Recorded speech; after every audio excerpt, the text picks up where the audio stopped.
हर हर गंगे, हर हर महादेव। नमस्कार दोस्तों, मैं डॉक्टर महेश गठिया हमारे इस स्पिरिचुअल ब्लॉग में आप सबका फिर से स्वागत करता हूं। आज हम चलेंगे एक ऐसे अनोखे सफर में जो दिल को शांत भी करेगा और रूह को जगा भी देगा। एक दिव्य यात्रा, एक आध्यात्मिक अनुभव, एक एडवेंचर जो जीवन भर याद रहेगा। आज हम शुरू कर रहे हैं आइकॉनिक, स्पिरिचुअल और एडवेंचर से भरी हुई road trip Rishikesh to Gangotri धाम।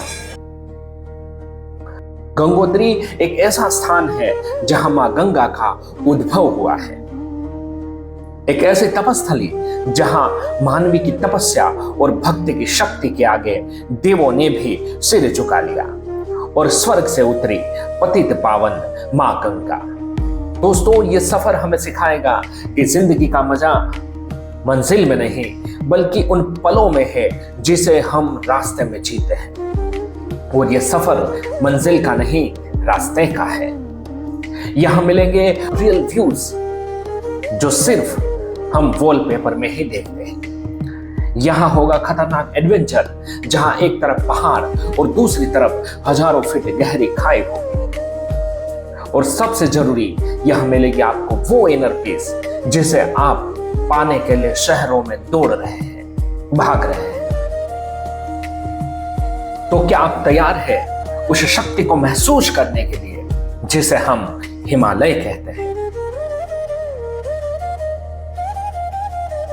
तो चलिए दोस्तों, अपनी स्क्रीन के ब्राइटनेस को बढ़ा लीजिए, अपने मन के कैमरे को फोकस कर लीजिए, क्योंकि हम देखने वाले हैं देवदार के जंगल, बादलों से ढके पहाड़ और वो प्राचीन मंदिर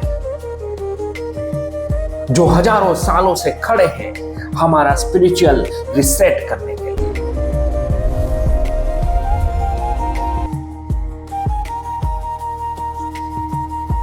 तो चलिए इस दिव्य यात्रा की शुरुआत करते हैं।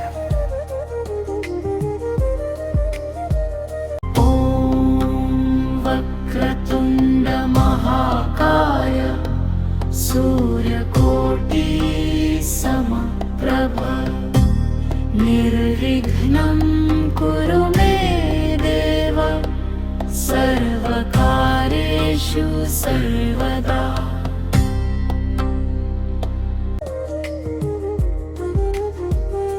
हमारी यह यात्रा शुरू होती है देवभूमि के दिल से, यानी ऋषिकेश से।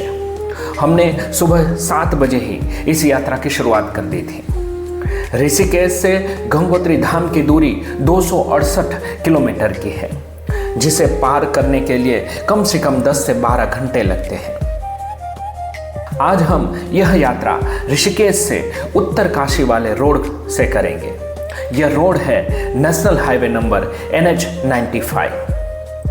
ऋषिकेश से नरेंद्रनगर, चंबा, धरासू बैंड, उत्तर काशी और हर्षिल वैली होते हुए हम गंगोत्री धाम पहुंचेंगे।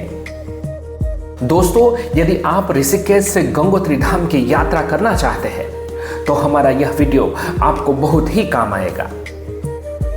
तो वीडियो को पूरा जरूर देखिएगा। इस वीडियो में हम ऋषिकेश से गंगोत्री यात्रा धाम के पूरे रास्ते को कवर करेंगे। और आप ऐसे ही स्पिरिचुअल और एडवेंचर से भरे व्लॉग को देखना चाहते हैं तो हमारी चैनल को सब्सक्राइब करें और लाइक करें और कमेंट जरूर करिएगा। आपकी एक छोटी सी लाइक, कमेंट या शेयर से हमें नई वीडियो बनाने के लिए अद्भुत प्रेरणा मिलती है। और हाँ, कमेंट में हर हर महादेव, हर हर गंगे लिखना मत भूलिएगा। दोस्तों, हिंदू धर्म में 4 धाम की यात्रा सबसे पवित्र मानी जाती है। इसमें बद्रीनाथ, केदारनाथ, गंगोत्री और यमुनोत्री के दर्शन होते हैं। केदारनाथ जो भगवान शिव की तपोभूमि है, बद्रीनाथ भगवान विष्णु का दिव्य धाम, गंगोत्री मां गंगा और यमुनोत्री मां यमुना का उद्गम धाम है। यह यात्रा हमें संयम, श्रद्धा और सहनशीलता सिखाती है। कठिन मार्ग मन को दृढ़ और मजबूत बनाता है। चारधाम यात्रा जीवन में आध्यात्मिक जागृति लाती है। हर किसी को अपने जीवन में एक बार इस यात्रा को अवश्य करना ही चाहिए। इन चारों धामों की यात्रा की शुरुआत ऋषिकेश से होती है। दोस्तों, पहले के जमाने में चारधाम यात्रा करना बहुत ही कठिन था, क्योंकि रास्ता बहुत ही संकरा और कंकर पत्थर से भरा था। लेकिन अब चारधाम का रास्ता बहुत ही अच्छा हो चुका है। आप आराम से अपनी कार चलाकर भी यात्रा कर सकते हैं। हमने भी अपनी गाड़ी से सेल्फ ड्राइव करके यह यात्रा करी है। लेकिन दोस्तों, मेरा एक सुझाव भी है कि यदि आपको हिमाचल के पहाड़ी घाट वाले टेढ़े मेढ़े रास्ते पर गाड़ी चलाने का एक्सपीरियंस नहीं है, तो आप कतई अपनी गाड़ी चलाकर चारधाम की यात्रा मत करिएगा। आपको ट्रैवलिंग के कई ऑप्शन जैसे टैक्सी, शेयरिंग टैक्सी या फिर बस ऋषिकेश या हरिद्वार से आपको मिल जाएंगी। आप उसमें ही सेफली यात्रा करिएगा। दोस्तों, अब बात करते हैं गंगोत्री धाम के बेस्ट टाइम टू विजिट की। दोस्तों, मैं आपको बता दूं कि गंगोत्री धाम की यात्रा साल में 6 महीने शुरू रहती है और शीतकाल में 6 महीने यात्रा बंद रहती है। अक्षय तृतीया के दिन यानी अप्रैल या मई महीने में गंगोत्री धाम के मंदिर के कपाट खुलते हैं और यात्रा शुरू होती है। यानी मई महीने से जून महीने का समय यात्रा के लिए बहुत ही अच्छा है। सुहाना मौसम, साल की पहली यात्रा का पावन अनुभव, परिवार, वरिष्ठ नागरिक के लिए यह टाइम बहुत अच्छा है। इस समय 5 से 15 सेल्सियस तापमान रहता है। लेकिन इस समय यात्रा में बहुत ही भीड़ रहती है, कई जगह पर जाम लग जाते हैं। अब बात करते हैं जुलाई से सितंबर के महीने की। दोस्तों, यह समय यात्रा का सबसे खतरनाक और जोखिम से भरा समय है। भारी वर्षा और भूस्खलन हमें प्रकृति के रौद्र रूप के दर्शन कराती है। इस समय यात्रा करना यानी जान को हथेली पर लेकर यात्रा करने के बराबर है। इसलिए मेरा स्पष्ट सुझाव है कि जुलाई से सितंबर तक गंगोत्री धाम की यात्रा को आप अवॉइड ही करें। अब बात करते हैं अक्टूबर से नवंबर महीने। तो दोस्तों, मेरे हिसाब से गंगोत्री धाम की यात्रा करने का यह सबसे बेस्ट टाइम है। बारिश का मौसम खत्म हो गया है, हल्की गुलाबी ठंडी दस्तक दे रही है। मॉनसून के बाद की पहाड़ों की हरियाली और सुहाना मौसम, और सबसे अच्छी बात बहुत कम भीड़।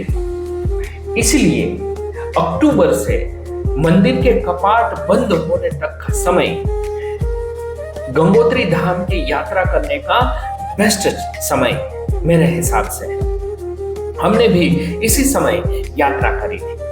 कल दीपावली हमने ऋषिकेश में मनाई और आज शाम तक हम गंगोत्री पहुंच जाएंगे। और दोस्तों, मजे की बात यह है कि कल ही गंगोत्री धाम के कपाट बंद होने वाले हैं। साल की अंतिम पूजा में हम गंगोत्री धाम में मौजूद होंगे, उस दिव्य आरती और दिव्य पूजा के साक्षी रहेंगे। अब बात करते हैं पेट्रोल पंप की। दोस्तों, पहाड़ों में पेट्रोल पंप की अवेलेबिलिटी अक्सर कम रहती है, इसलिए आपको कहीं भी पेट्रोल पंप मिले आप अपनी गाड़ी फुल करा लीजिए। इस रास्ते में 2-3 ही पेट्रोल पंप मिलेंगे। अंतिम पेट्रोल पंप उत्तर काशी में है। उसके बाद 100 किलोमीटर गंगोत्री तक कोई भी पेट्रोल पंप अवेलेबल नहीं है। गंगोत्री का मार्ग केवल यात्रा नहीं बल्कि प्रकृति के विराट दर्शन का अनुभव है। जैसे जैसे रास्ता आगे बढ़ता है, ऊंचे ऊंचे पहाड़ अपने विशाल कंधों पर आकाश को थामे खड़े दिखाई देते हैं। यह पहाड़ कभी हरे भरे वन से सजे होते हैं तो कभी शीत ऋतु में यह पहाड़ मानो बर्फ की चादर ओढ़े तपस्वी की भांति लगते हैं। इनका सौंदर्य अद्भुत, अनुपम और अविस्मरणीय है। अब हम चंबा शहर में प्रवेश रहे हैं। यहाँ से नई टिहरी 12 किलोमीटर दूर है, उत्तरकाशी 105 किलोमीटर और हमारी मंजिल यानी गंगोत्री 205 किलोमीटर दूर है। चंबा हिमाचल प्रदेश का एक प्राचीन ऐतिहासिक और सांस्कृतिक शहर है जो रावी नदी के किनारे बसा है। चंबा की स्थापना 920 ईस्वी में राजा शाहिल वर्मा ने की थी। यह शहर 1000 साल से भी पुराना शहर है। यहाँ की संस्कृति पर राजपूत परंपरा और पहाड़ी सभ्यता का गहरा प्रभाव है। कई प्राचीन मंदिर भी इस शहर में मौजूद है। लक्ष्मी नारायण मंदिर 10वीं शताब्दी में बनाया गया। चामुंडा देवी मंदिर, हरि राय मंदिर, ये सारे मंदिर उत्तर भारत की प्राचीन मंदिर वास्तुकला के उत्तम उदाहरण हैं। चंबा का रुमाल पूरी दुनिया में प्रसिद्ध है। यह रुमाल हाथ से कढ़ाई किया हुआ पारंपरिक कपड़ा है जिसे यूनेस्को से भी पहचान मिली है। पहाड़ी शैली की पेंटिंग यहाँ की विशेष पहचान है। यहाँ चंबा कितनी दूर जैसे लोकगीत बहुत प्रसिद्ध है। मिंजर मेला यहाँ का सबसे बड़ा और ऐतिहासिक उत्सव है।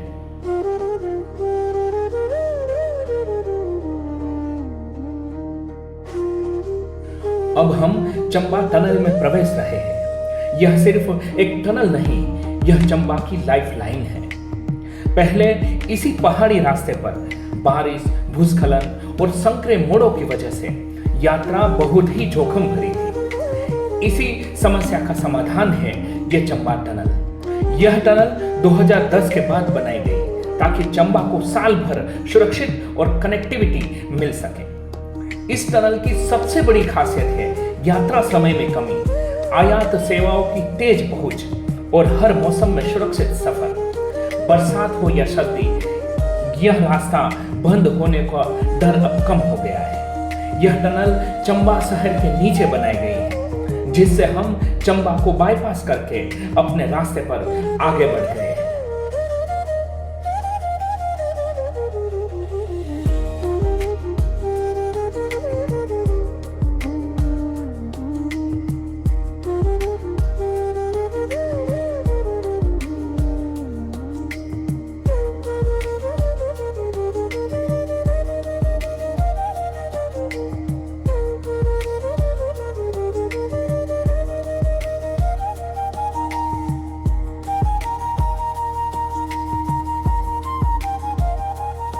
हम हमारे सफर का आनंद लेते हुए हरियाली, पहाड़, नदियां को देखते हुए इस प्रकृति के सानिध्य में आगे बढ़ रहे हैं।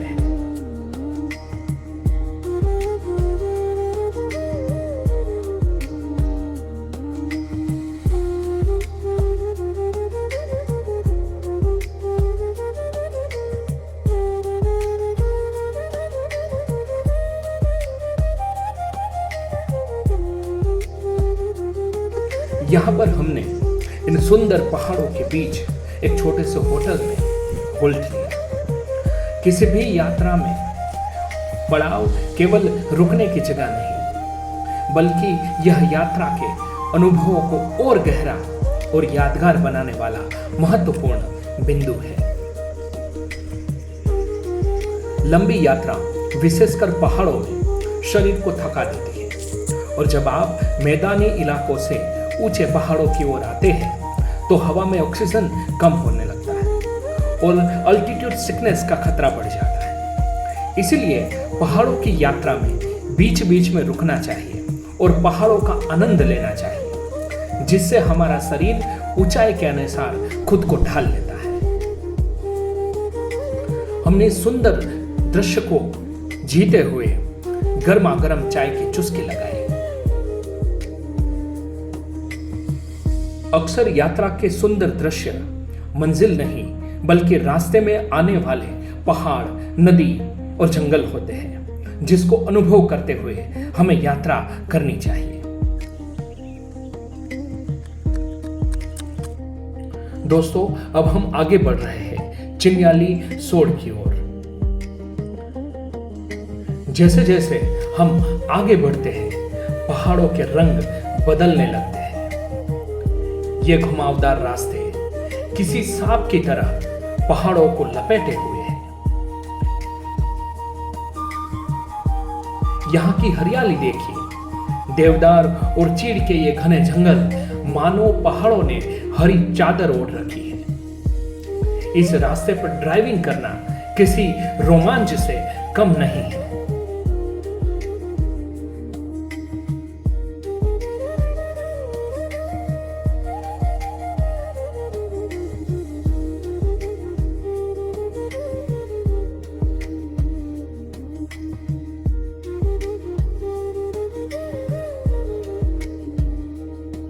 और हमारे इस सफर की सबसे खूबसूरत साथी है मां भगीरथी।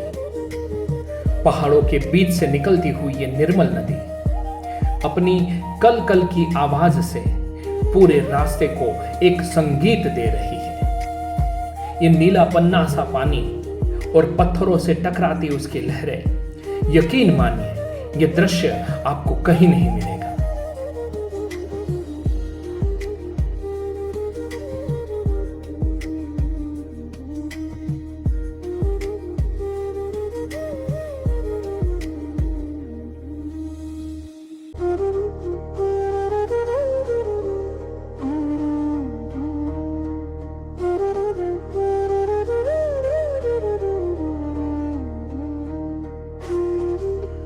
ऊंचे बादलों को छूते हुए पहाड़ और नीचे गहराई में बहती नदी, इन दोनों के बीच का ये बैलेंस, यही इस यात्रा की असली खूबसूरती है। यहाँ की मिट्टी की खुशबू, जंगलों से आती ठंडी हवा और पक्षियों की चहचहाट, ऐसा लगता है जैसे प्रकृति आपसे बातें कर रही है। अब हम चिन्यालीसोड नगर पालिका परिषद में प्रवेश रहे हैं।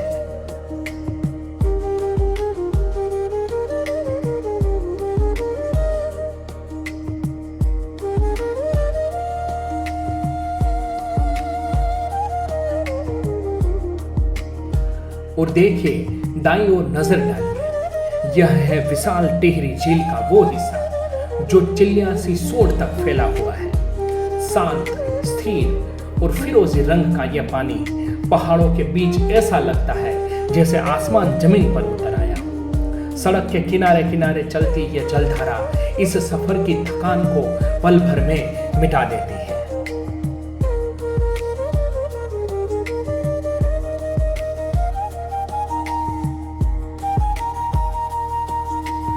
अब हम पहुंच चुके हैं चिन्यालीसोड।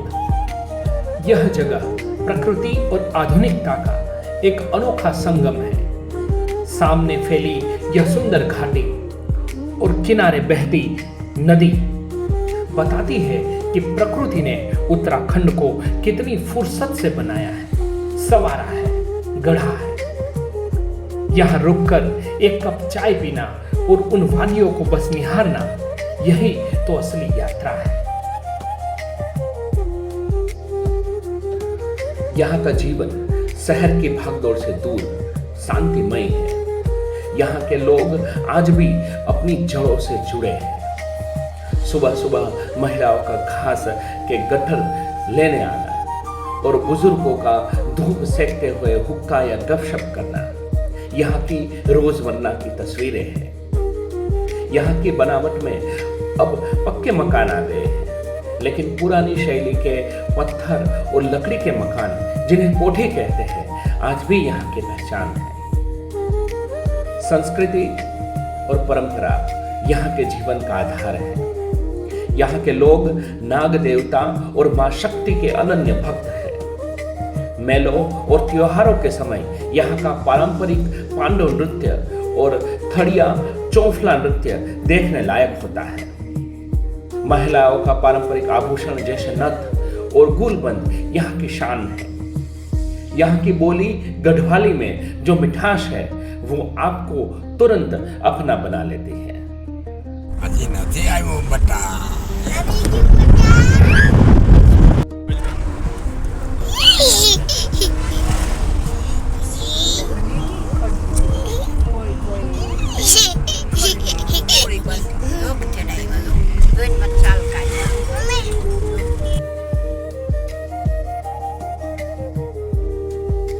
ये देखिए भागीरथी नदी अपने शांत स्वभाव में बह रही है, दोनों ओर पहाड़ और बीच में नदी। ऐसा लगता है कि इस दृश्य को खड़े होकर देखते ही रह जाए। प्रकृति के इस सौंदर्य को जितना महसूस करे उतना कम है।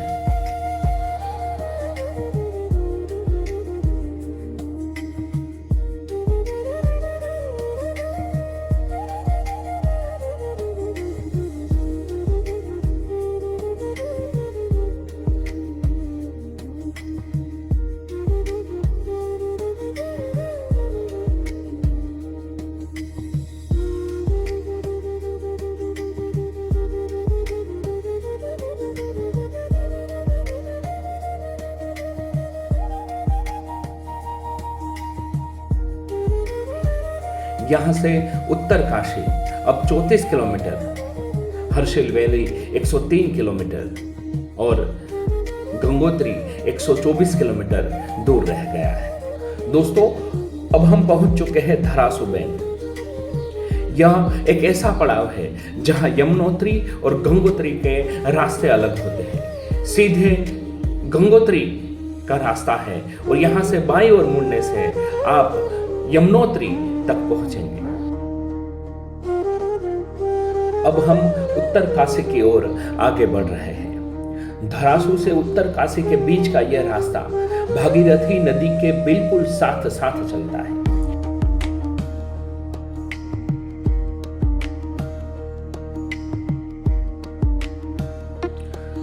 सड़क के एक तरफ ऊंची चट्टानें और दूसरी तरफ गहरी घाटी में बहती गंगा। यह रोमांच और सुकून का अनोखा संगम है। यहां से रास्ता बिल्कुल संकरा हो चुका है।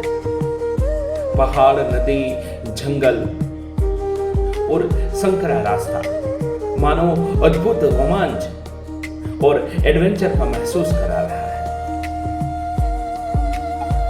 पहाड़ सिर्फ सुंदर नजारे नहीं बल्कि एक कठिन जीवन की कहानी भी है। इस रास्ते पर चलते हुए आप अक्सर सड़क किनारे विशालकाय चट्टानों के मलबे और टूटी हुई पहाड़ियों को देखते हैं। यहाँ प्रकृति का रौद्र रूप किसी भी समय सामने आ सकता है। कभी कभी एक छोटा सा पत्थर गिरना इस बात का संकेत होता है कि ऊपर की पहाड़ी कच्ची है। भारी बारिश या भूस्खलन के कारण यहाँ पहाड़ों का दरकना और खतरनाक चट्टानों का गिरना एक आम बात है। यह वह समय होता है जब इंसान को अपनी सीमाओं का एहसास होता है। सीमा सड़क संगठन के जवान अपनी जान जोखिम में डालकर इन रास्तों को खोलते हैं ताकि हमारी यात्रा सुगम बनी रहे। यहाँ की यात्रा केवल रोमांच नहीं बल्कि प्रकृति की शक्ति के प्रति सम्मान और सावधानी का भी प्रतीक है। हम इस समय एक ऐसे जोन से गुजर रहे हैं जहां शूटिंग स्टोन का खतरा हमेशा बना रहता है। देखिए कैसे इन चट्टानों ने सड़क को दबा दिया।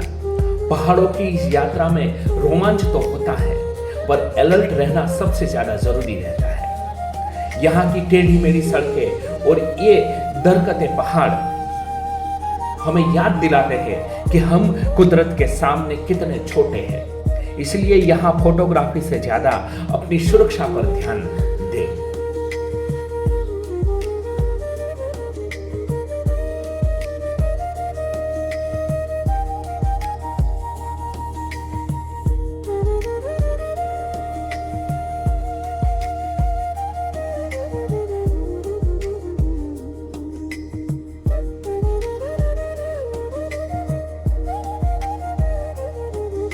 Welcome to the divine city of Mahadev, उत्तर काशी।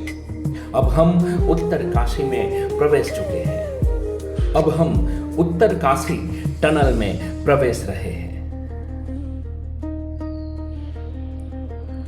अक्सर लोग सोचते हैं कि टनल सिर्फ एक रास्ता है, लेकिन पहाड़ों में यह इंजीनियरिंग का एक चमत्कार है।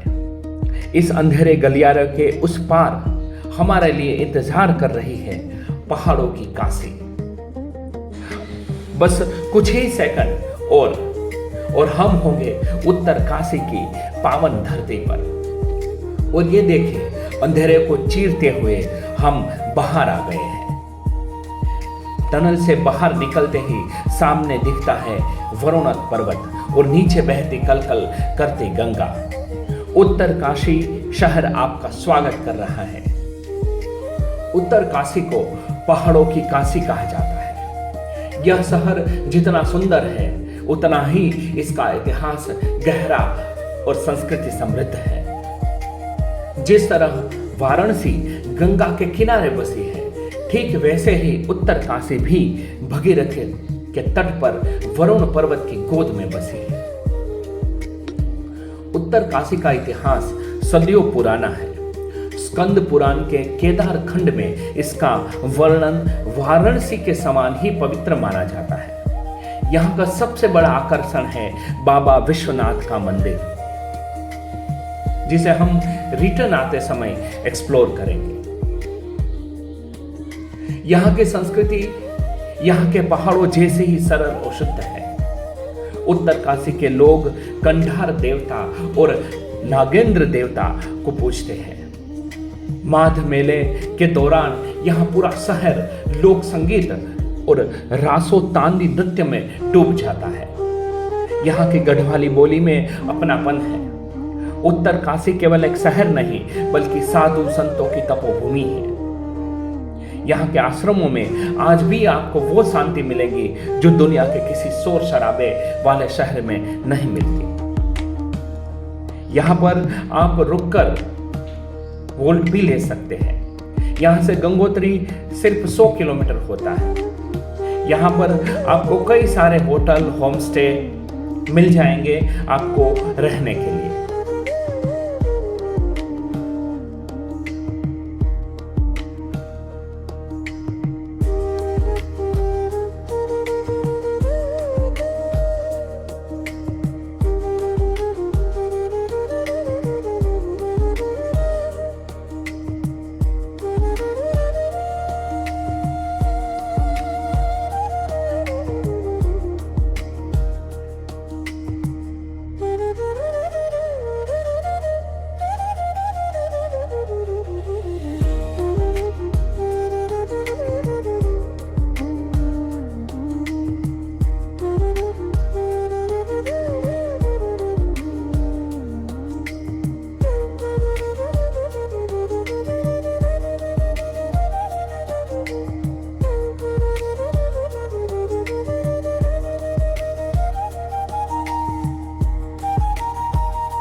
दोस्तों, उत्तर काशी से हर्षिल की ओर आगे बढ़ते हुए रास्ते में एक ऐसी जगह आती है जिसे देखकर आपकी आंखें खुली की खुली रह जाएगी। सामने देखिए, पहाड़ों के सीने को चीरकर निकलता हुआ यह दूध जैसा सफेद पानी। पहली नजर में यह बिल्कुल कुदरती लगता है, लेकिन असल में यह इंसानी दिमाग और पहाड़ों की ताकत का एक अनोखा संगम है। हर्षिल से लगभग 25 से 30 किलोमीटर पहले सुकरी के पास स्थित यह झरना पूरी तरह मानव निर्मित है। दरअसल यह मनेरी भाली विद्युत परियोजना की एक बड़ी टनल का हिस्सा है। जब टनल में पानी का दबाव ज्यादा होता है या अतिरिक्त पानी छोड़ना होता है तो यहाँ से पानी इतनी ऊंचाई से गिरता है कि एक भव्य जलप्रपात का रूप ले लेता है।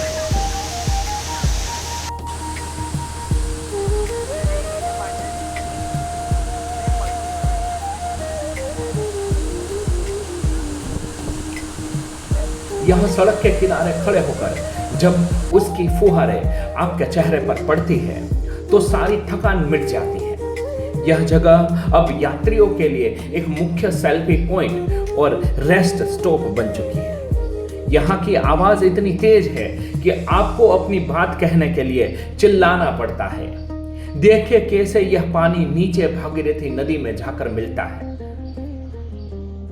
व्लॉगर्स के लिए यह स्लो मोशन शॉट लेना बेहतरीन मौका है, लेकिन एक बात का ध्यान रखें, यहाँ सड़क संकरी है और पत्थर गिरने का डर भी रहता है। इसलिए अपनी गाड़ी को सुरक्षित जगह पर पार्क करें और सावधानी से फोटोग्राफी करें। इंसान और प्रकृति जब मिलते हैं तो ऐसा ही कुछ अद्भुत तैयार होता है। सुकरी का यह वाटरफॉल हमें याद दिलाता है कि पहाड़ों में हर मोड़ पर सरप्राइज छुपे होते हैं। इसलिए यहाँ की ठंडक को साथ लेकर हम चलते हैं मिनी स्विट्जरलैंड की ओर, यानी हर्सिल की ओर।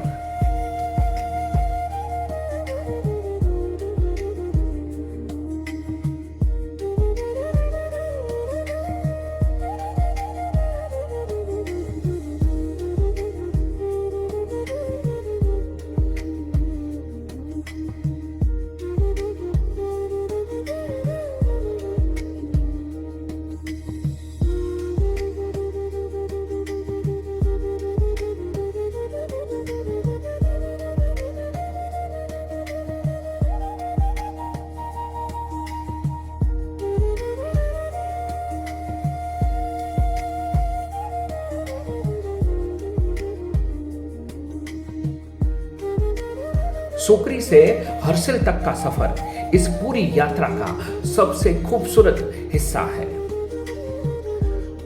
सुकरी के इस शानदार वाटरफॉल को पीछे छोड़कर अब हम इस रास्ते पर आगे बढ़ रहे हैं, जहां से हिमालय अपनी असली रूप दिखाना शुरू करता है। यहां से चढ़ाई थोड़ी खड़ी है और ऑक्सीजन में वो पहाड़ी वाली ताजगी साफ महसूस हो रही है। तो तैयार हो जाइए, क्योंकि अब हम उत्तराखंड के सबसे खूबसूरत छिपे हुए खजाने हर्सिल की ओर बढ़ रहे हैं। यहां से दूर सामने हमें बर्फ से ढके पहाड़ दिखाई देने शुरू हो जाते हैं।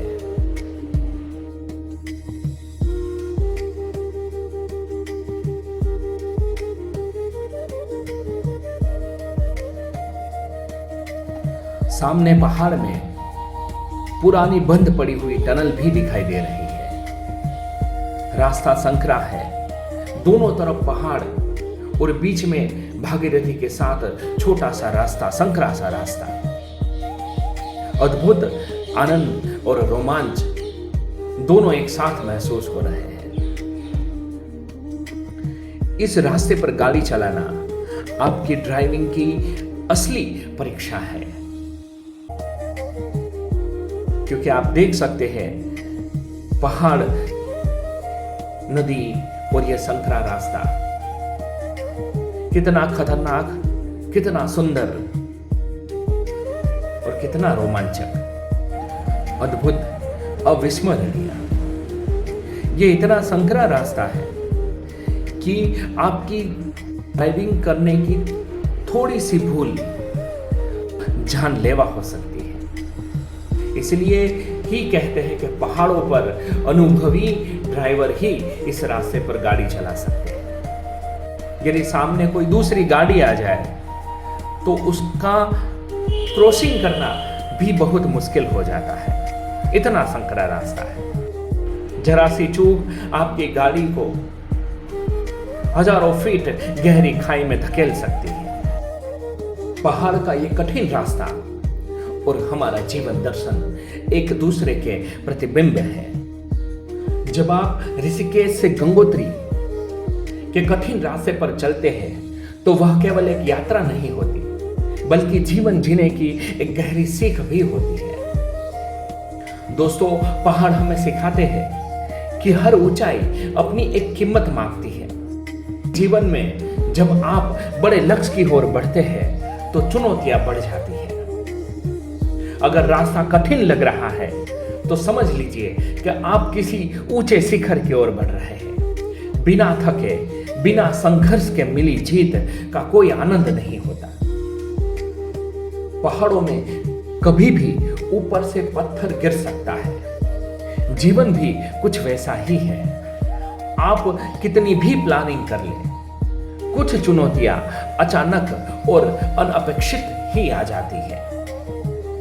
जीवन ऑल वेदर रोड नहीं है। यहां कभी भी पत्थर गिर सकते हैं। महत्वपूर्ण यह नहीं है कि चुनौतियां आई, बल्कि यह है कि आप उस समय कितने सजग थे। पहाड़ के मोड़ इतने सुंदर होते हैं कि आपकी जरा सी लापरवाही भारी पड़ सकती है। ड्राइवर का पूरा ध्यान सड़क पर होता है। जब रास्ते कठिन और संकरे हो तो नजरें केवल अपनी राह पर होनी चाहिए। जीवन में भी जब संकट आए तो आप अपना ध्यान भटकाव से हटाकर बचाव और लक्ष्य पर केंद्रित करना ही जीवित रहने की कला होती है। दोस्तों, ये पहाड़ हमें डराने के लिए नहीं है, बल्कि हमें ये बताने के लिए खड़े हैं कि इंसान के हौसले इन चट्टानों से भी ज्यादा मजबूत हो सकते हैं। रास्ता भले ही कच्चा है, चट्टानें भले ही गिर रही हैं, लेकिन जब तक कदम चल रहे हैं तब तक उम्मीद जिंदा है। याद रखिए, सबसे सुंदर नजारा सबसे कठिन चढ़ाई के बाद ही मिलता है, और यही जीवन का सार है। और अब हम पहुंच गए हर्षिल। ये लेफ्ट साइड के गेट के अंदर से आप जाएंगे तो हर्षिल गांव आएगा और सीधा गंगोत्री धाम। हम पहले गंगोत्री धाम जाएंगे, बाद में रिटर्न में हर्षिल को एक्सप्लोर करेंगे। हर्षिल से गंगोत्री धाम सिर्फ 23 किलोमीटर दूर रहता है।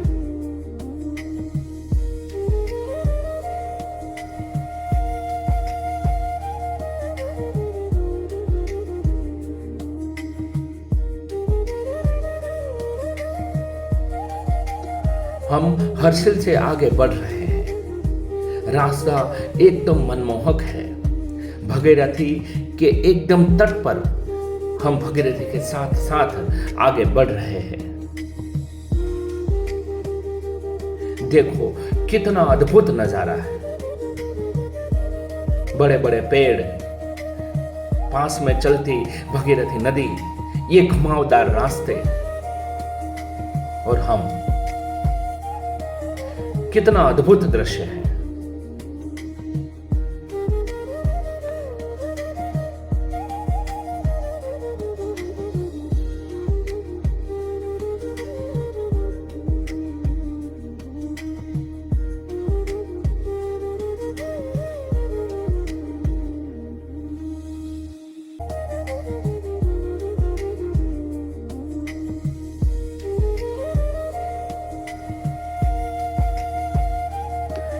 इस रास्ते पर ऐसा लग रहा है कि मानो हम किसी पेंटिंग में आ गए हो। कितना खूबसूरत, कितनी हरियाली।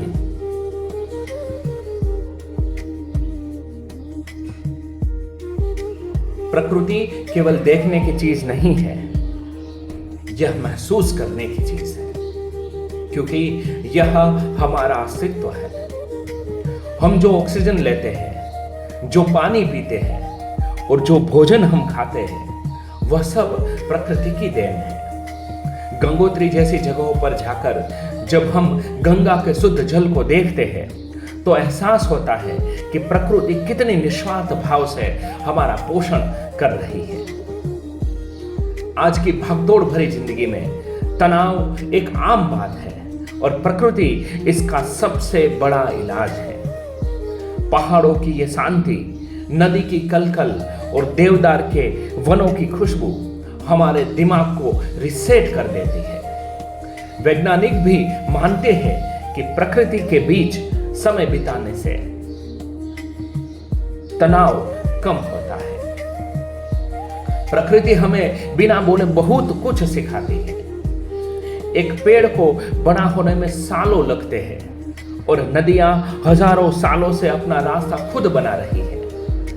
प्रकृति हमें सिखाती है कि हर चीज अपने सही समय पर होती है। पहाड़ हमें अडिग रहना सिखाते हैं, नदियां हमें निरंतर बहना सिखाती है। दोस्तों, अक्सर हम पहाड़ों में सुंदर नजारे ढूंढने आते हैं, लेकिन सच तो यह है कि यहाँ हम खुद को ढूंढने आते हैं। यह प्रकृति हमसे कुछ मांगती नहीं, बस थोड़ा सा सम्मान चाहती है। ये नदियां, ये पेड़, ये पहाड़ हमारे पूर्वजों की विरासत है और हमारे बच्चों का भविष्य। जब आप अगली बार किसी यात्रा पर निकले तो याद रखें, प्रकृति है तो हम हैं। इसे सिर्फ अपने कैमरे में कैद न करें, बल्कि अपने भीतर इन पहाड़ों को, इन नदियों को और इन बड़े बड़े घने वृक्ष को अपने भीतर महसूस करें और इसे वैसे ही छोड़े जैसे आपने पाया था, शुद्ध और सुंदर। अब हम गंगोत्री धाम पहुंचने ही वाले हैं। हम सुबह 7 बजे निकले थे, अभी शाम के 6:30 बज रहे हैं और गंगोत्री धाम हमारे सामने है।